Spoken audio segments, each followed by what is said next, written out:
പൊറുതിമുട്ടിയ ചാത്തൻ ഒരു ദിവസം മദ്യപിച്ച് ലക്കുകെട്ട പൂറ്റിയോട് തന്റെ വായിലേക്ക് നോക്കിയാൽ നരകം കാണാമെന്ന് പറയുന്നു. മദ്യലഹരിയിലായിരുന്ന പൂറ്റി വായിലേക്ക് നോക്കിയതും ചാത്തൻ പൂറ്റിയുടെ ആത്മാവിനെ വലിച്ചെടുത്ത് കൊന്നു. അങ്ങനെ പൂറ്റിയിൽ നിന്നും സ്വതന്ത്രനായ ചാത്തൻ മനം മുഴുവൻ തന്റെ നിയന്ത്രണത്തിലാക്കി. അവിടുത്തെ അംഗങ്ങളെ എല്ലാം നിർദ്ദയം കൊന്നൊടുക്കി. അതിശക്തരായ പല മന്ത്രവാദികൾ വന്ന് ശ്രമിച്ചിട്ടും ചാത്തനെ തളയ്ക്കാൻ സാധിച്ചില്ല. ഒടുവിൽ മനക്കിലെ അവസാനത്തെ സന്തതിയായ കൊടുമൻ പൂറ്റി ചാത്തനെ തളയ്ക്കാനെത്തി. ഇതാ ചാത്തനെ തളയ്ക്കാൻ വന്ന കൊടുമൻ പൂറ്റി.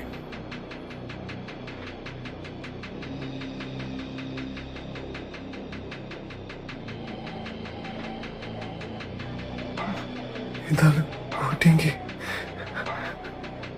താഴെയുള്ളത് ചാത്തൻ